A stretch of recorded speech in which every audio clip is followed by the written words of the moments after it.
Hi, my name's Nick, and it took me 30 years to realise what I'm going to tell you in the next 10 minutes or so. And what it took me 30 years to realise is contained in this stone. So to understand the meaning of this stone, I need to take you back 10 years to 2014. Now in 2014, I used to live in England with my girlfriend and my son. And we decided that living in England was not the right choice for us, and we wanted to make a change to try to live a better, more wholesome life. I spent all my days working in investment banks as an IT freelancer. I went into work in darkness. I came out in darkness. I didn't see my girlfriend. I didn't see my son. It was a very well paid but miserable existence. And we got to thinking, surely there is a better way of life. Surely there's a better path we can take to live a more fulfilling life than the one we're living now. So in 2014, we sold everything we had, our belongings, our car, I left my job, and we packed everything into 2 wooden crates. And we left England and we moved to a remote Greek island called Icaria. This Greek island only has 8,000 people on it. It's a very small island. It's a very rustic island. In many ways, it's quite backwards.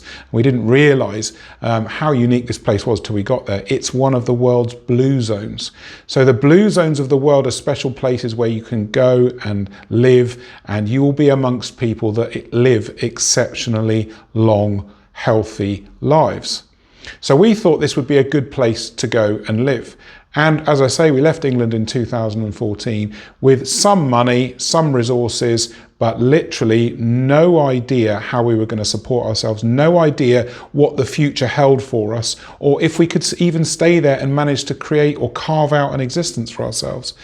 So we got to the island of Icaria in 2014, and the first few months were just a heady mix of finding our bearings, meeting the locals, kind of getting the feel of the island and how it worked, how it functioned, and how the people viewed us. It was incredible when we got there and had been there a couple of months.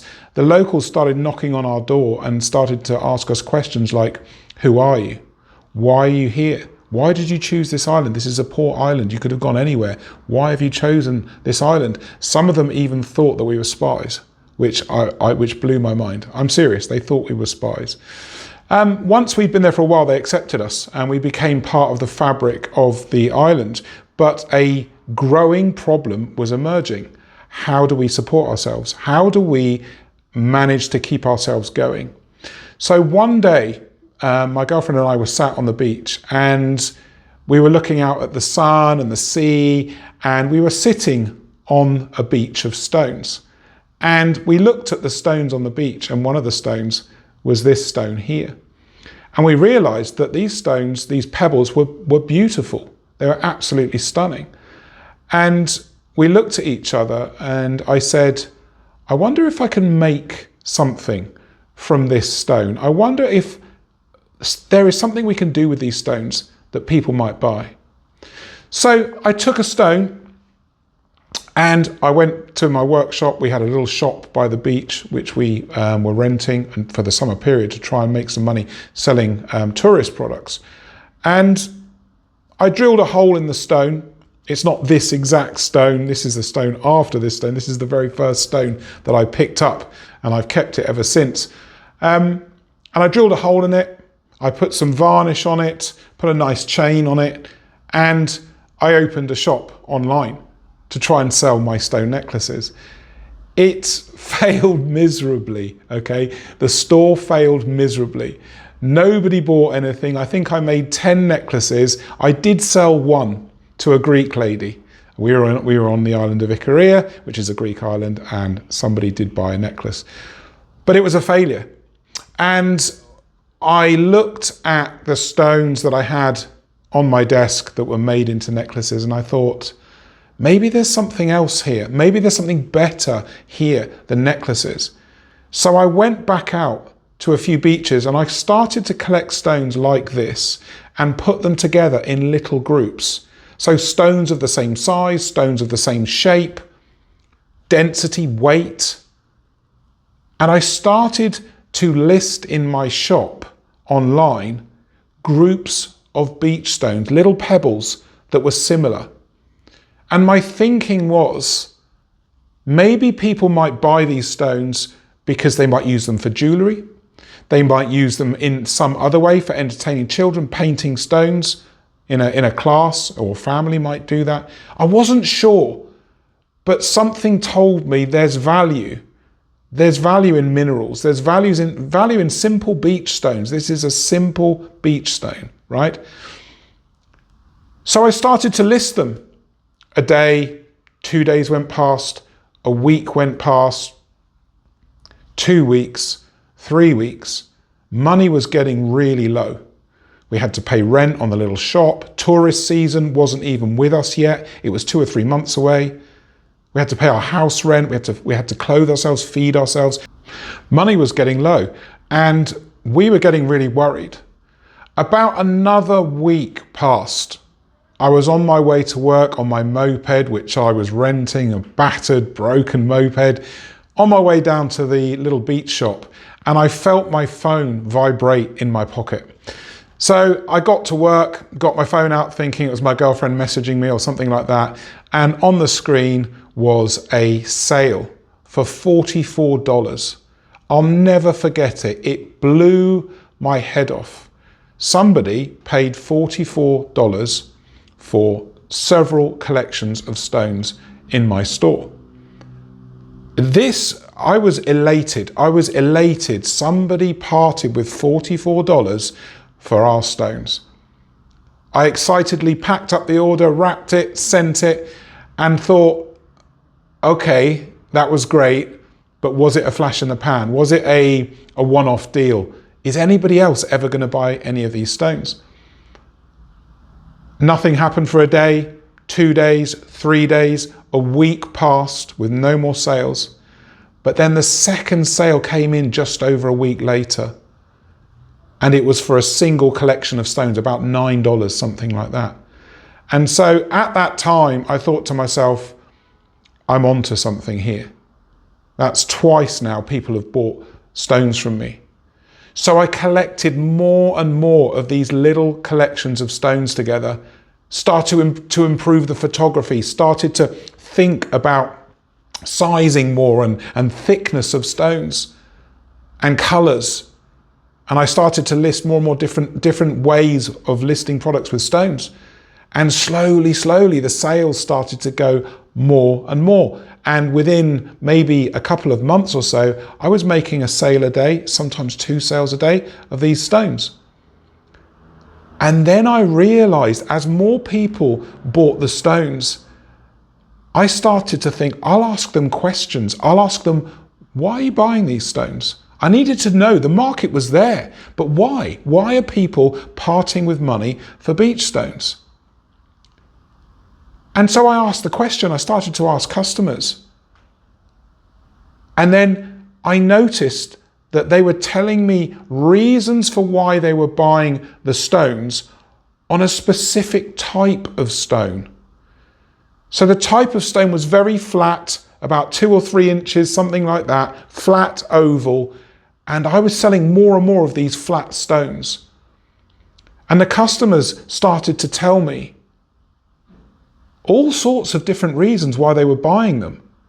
Someone was buying them for weddings so that they could write best wishes. So the bride and groom would buy them, and then their guests could write on the stones best wishes, and they'd be put in a nice basket. I thought that was really cool. Somebody else, I asked them, they said, Nick, we're buying your stones to put in sand in children's play pits, sand pits, that have learning difficulties. It's called sensory play.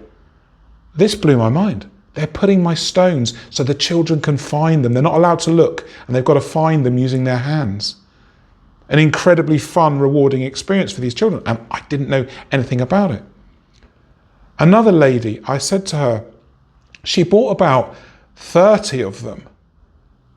And she asked me to get different sizes so that the stones went up in a pyramid. And I said, why? What? I mean, thank you for ordering, but why? And she said, because I'm going to use your stones to put on my husband's grave. And it's a memento, a memorial to my husband. He loved the sea, he loved beaches, he loved stones. And we're going to use your tower, we're going to glue them together and we're going to put them on his grave. At that point, I realized that the point here, and the point I'm telling you, the point that it took me 30 years to realize, is to just start. Just start what it is that you intend to do. I realized one type of stone could be used, the same stone could be used in 7, 8, 9 different ways that I had no idea even existed until I started, until I put one foot in front of the other. Having a belief that the mineral, the stones had value and were worth something to somebody. And when you just start, the answers aren't always there. You don't know what the destination is. You don't know the outcome of your business, of your venture, of your project. But when you start, possibilities open. And the further you push in to starting and growing, the more opportunities that business and life will present to you.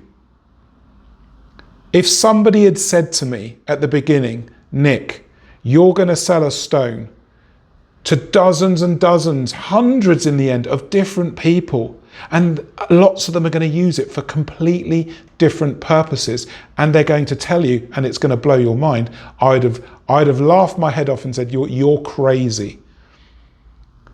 But that's exactly what happened, and that's exactly how I managed to support our family in those first few critical years of living in a foreign island with no idea how it worked and no idea how we were going to support ourselves. Some people say we took a huge risk. Maybe we did, but that risk pushed me to action. It pushed me to find a way. Nothing's going to happen when you're comfortable and you're sitting and you don't put yourself in a place of challenge. And we did that. And it helped shape our lives and improve our lives. So my message to you, it took me 30 years to work it out, and I've told you in this 10-minute video, just start. Just start, and the rest will unfold as it should. Thank you for watching.